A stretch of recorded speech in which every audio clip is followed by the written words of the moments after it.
साथ जन्म तक साथ रहेंगे और दिया और बाती के साथ साथ चलेंगे। और आज बच्चों को क्या शिक्षा दी जा रही है फिल्मों के माध्यम से कि कुछ ऐसा कर कमाल कि तैयार हो जाओ। किस स्थिति में? मैं किसी और का हूँ फिलहाल, मैं किसी और के साथ अभी बंधन में बंधा हुआ हूँ, कुछ ऐसा कमाल कर कि मैं उसको छोड़ूं और तेरे साथ। और यही चल रहा है।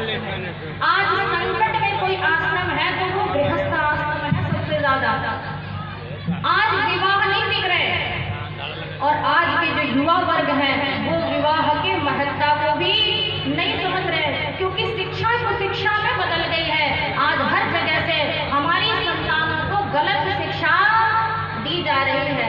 और मैं आपको एक सत्य बात बताऊं, रिसर्च लोग जिन्होंने रिसर्च किया है उन लोगों ने कहा इस बात को कि 7वीं कक्षा तक आते आते, और इसको स्वीकार करना, स्वीकार करोगे तो बदलाव करोगे, स्वीकार नहीं करोगे तो बदलाव नहीं कर सकते आप।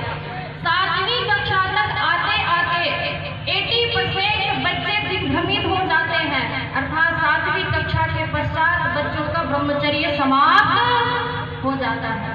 कभी हमने विचारा जिस जगह पे हमारी संतानें जिया करती थी ये वो देश है जहाँ पे राम कृष्ण का गुणगान गाया जाता था, जहाँ पे जब राजा राम को वनवास होता है तो वहाँ पे सीता माता क्या कहती है, ये नहीं कहती मैं महलों में राज करूंगी रहने दो, तुम जाके जंगल में, तुम्हें 14 वर्ष का वनवास हुआ है तुम झेलो, मैं क्यों झेलूं।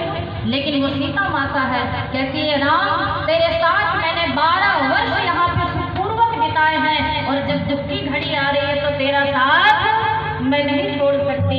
और राजा राम के साथ वहाँ पे सीता माता उसी कटी वस्त्र में, साधुओं के वस्त्र में, सन्यासियों के वस्त्र में, सारे राज के श्रृंगारों को छोड़ के राजा राम के साथ चल पड़ती है।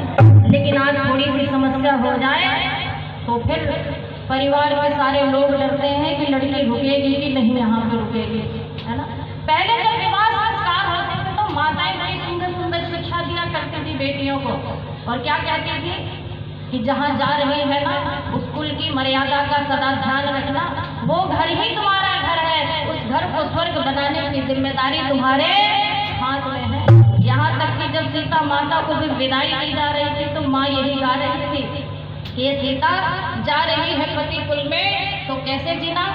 तो माताएं शिक्षा दिया करती थी पहले कि मानिए दुलारी मेरा कहना, इस भांति रहना जाके ससुराल में।